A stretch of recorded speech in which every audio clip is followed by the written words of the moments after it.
আসসালামু আলাইকুম রহমতুল্লাহি ওবরাকাতু। বিসমিল্লাহির রহমানির রহিম। নারায়ণগঞ্জ হাই স্কুল অ্যান্ড কলেজের দশম শ্রেণীর সুপ্রিয় শিক্ষার্থীবৃন্দ, আশা করছি তোমরা সুস্থ থেকে লেখাপড়ায় মনোযোগী রয়েছ। আজ আমি তোমাদের উদ্দেশ্যে ইসলাম ও নৈতিক শিক্ষা বিষয়ের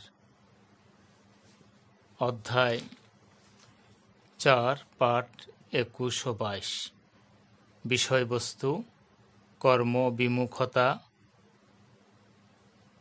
সুদ ও ঘুষ। প্রিয় শিক্ষার্থীবৃন্দ, এই বিষয়বস্তুর উপরে আমি এখন পাঠদান করছি, মনোযোগ সহকারে তোমরা শুনবে। আমরা শুরুতেই কর্মবিমুখতা নিয়ে কথা বলছি। কর্মবিমুখতা বলতে কাজ না করার ইচ্ছাকে বোঝায়। সামর্থ্য থাকা সত্ত্বেও কোনো কাজ না করে অলস বা বেকার বসে থাকাকে কর্মবিমুখতা বলে। শরীয়তে এটি অপছন্দনীয় এবং এটি শরীয়তের দৃষ্টিতে একটি অসুন্দর এবং অশোভন কাজ। কারণ আল্লাহ মানুষকে পৃথিবীতে পাঠিয়েছেন কর্মচঞ্চল থাকবার জন্যে,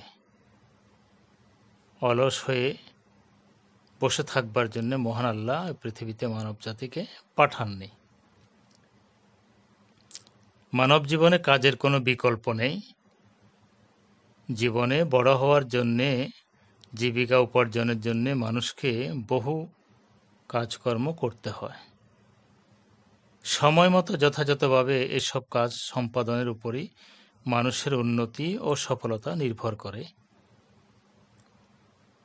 পক্ষান্তরে যে ব্যক্তি বা জাতি কর্মবিমুখ, সে ব্যক্তি বা জাতি কখনো উন্নতি অগ্রগতির কাঙ্ক্ষিত সোপানে উপনীত হতে পারে না।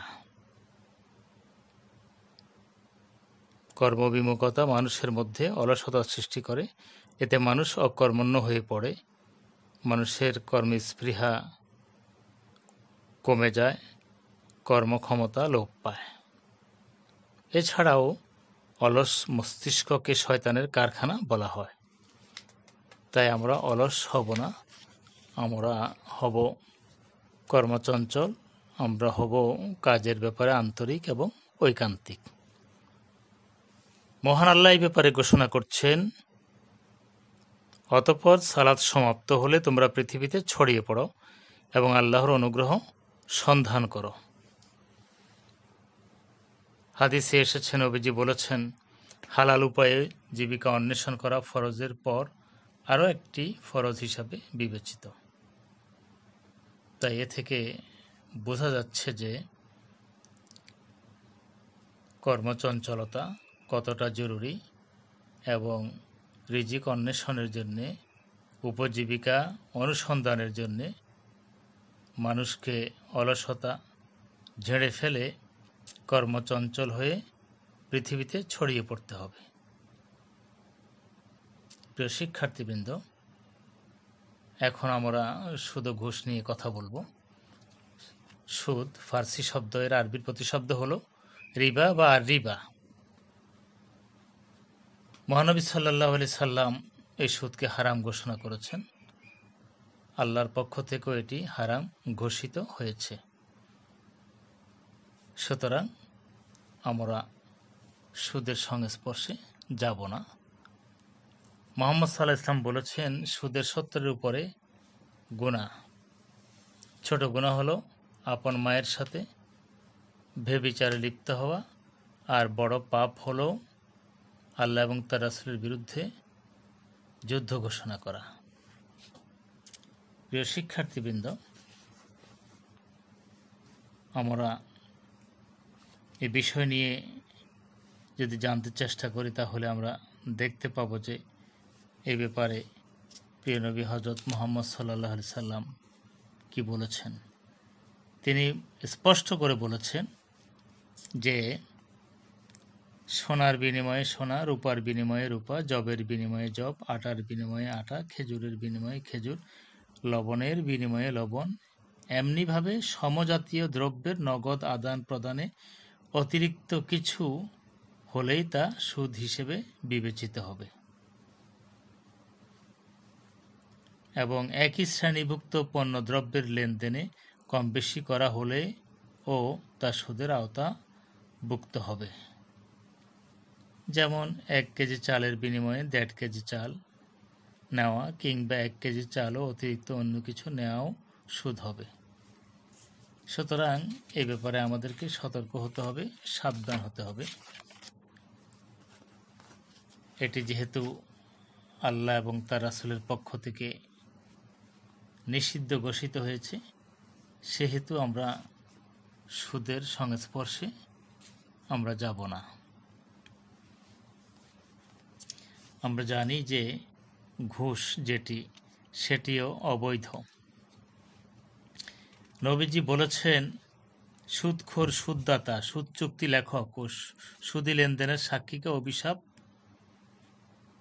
দেয়া হয়েছে। নবী তাদের অভিশাপ দিয়েছেন। নবীজি আরও বলেছেন, ঘুষ প্রদানকারী ও ঘুষ গ্রহণকারী উভয়ের উপরই আল্লাহর অভিসম্পাত।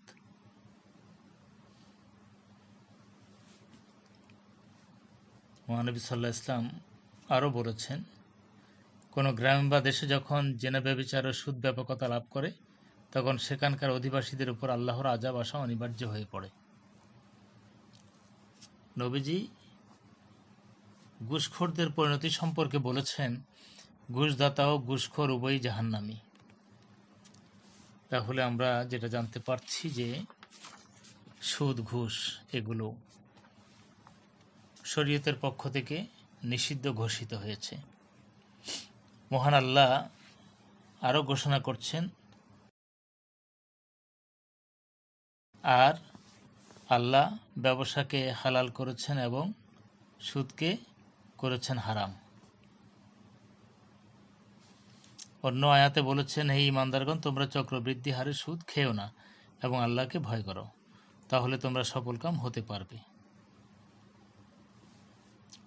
সূরা বাকারার 278 নম্বর আয়াতে বলছেন, হে ঈমানদারগণ, তোমরা আল্লাহকে ভয় করো এবং সুদের যা বকেয়া আছে তা ত্যাগ করো, যদি তোমরা মুমিন হয়ে থাকো। এইভাবে সূরা বাকারার 188 নম্বর আয়াতে বলা হয়েছে যে তোমরা পরস্পরের ধনসম্পদ অন্যায়ভাবে গ্রাস করো না এবং মানুষের ধনসম্পত্তির কিয়দংশ অন্যায়ভাবে গ্রাস করার উদ্দেশ্যে জেনে শুনে বিচারকদের নিকট পেশ করো না। এই সমস্ত তথ্য উপাত্ত থেকে এটাই প্রতীয়মান হলো যে সুদ, ঘুষ দুটি পরিত্যাজ্য। সুতরাং এ দুটি থেকে আমাদেরকে বিরত থাকতে হবে এবং কর্মবিমুখতা এটিও ইসলামের দৃষ্টিতে নিন্দনীয়। আমরা কর্মমুখর হব, আমরা সক্রিয় হব, আমরা কর্মচঞ্চল হব। প্রিয় শিক্ষার্থীবৃন্দ, এবার আমরা এই আলোচনার আলোকে 4টি প্রশ্ন নিয়ে আলোকপাত করব। শুরুতে প্রথম যে প্রশ্নটি জ্ঞানমূলক, সুদের আরবি প্রতিশব্দ কি? সুদের আরবি প্রতিশব্দ হলো রিবা। দ্বিতীয় যে প্রশ্নটি অনুধাবনমূলক, সেটি হলো কর্মবিমুখতা পরিহার করা উচিত কেন? এর জবাব হচ্ছে, যেহেতু কর্মবিমুখতা অকল্যাণ এবং অভিশাপ, জীবিকা অন্বেষণ ফরজের পর আরও একটি অন্যতম ফরজ, এই জন্যেই কর্মবিমুখতা পরিহার করা উচিত।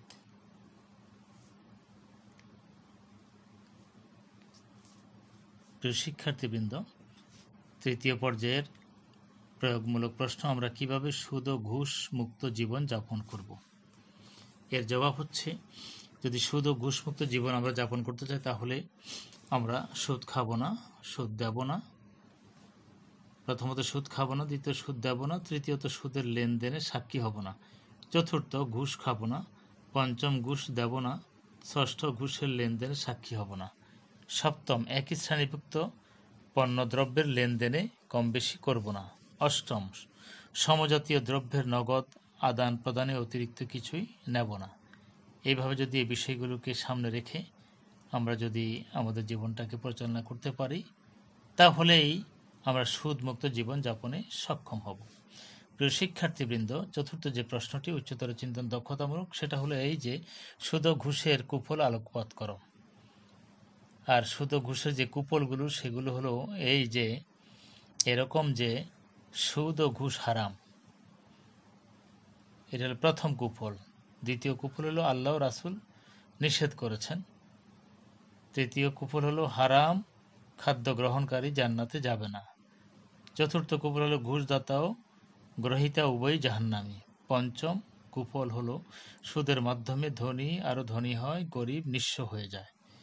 ষষ্ঠ যেই কুফল সেটি হলো ঘুষের মাধ্যমে অন্যের অধিকার খর্ব হয়। এই 6টি বিষয় আমি তুলে ধরেছি চতুর্থ প্রশ্নের উত্তরে। এই বিষয়গুলোকে ভালোভাবে তোমরা শুনবে, শুনে নিজের মতো করে ঢেলে সাজাবে। জেনে বুঝে মনোযোগ সহকারে যখন বিষয়টি উপলব্ধি করবে এবং যখন নিজের বুদ্ধি বিবেক বিবেচনা বোধকেও এর সাথে সম্পৃক্ত করবে, তাহলে তুমি নিজের মতো করে লিখতে পারবে এবং উপস্থাপন করতে পারবে। এই সংক্ষিপ্ত আলোচনা শেষ করছি তোমাদের সুস্থ ও সুন্দর জীবন কামনা করে। আল্লাহ তোমাদেরকে সুস্থ ও সুন্দর রাখুন। আল্লাহ হাফিজ। আসসালামু আলাইকুম ওয়া রাহমাতুল্লাহি ওয়া বারাকাতুহু।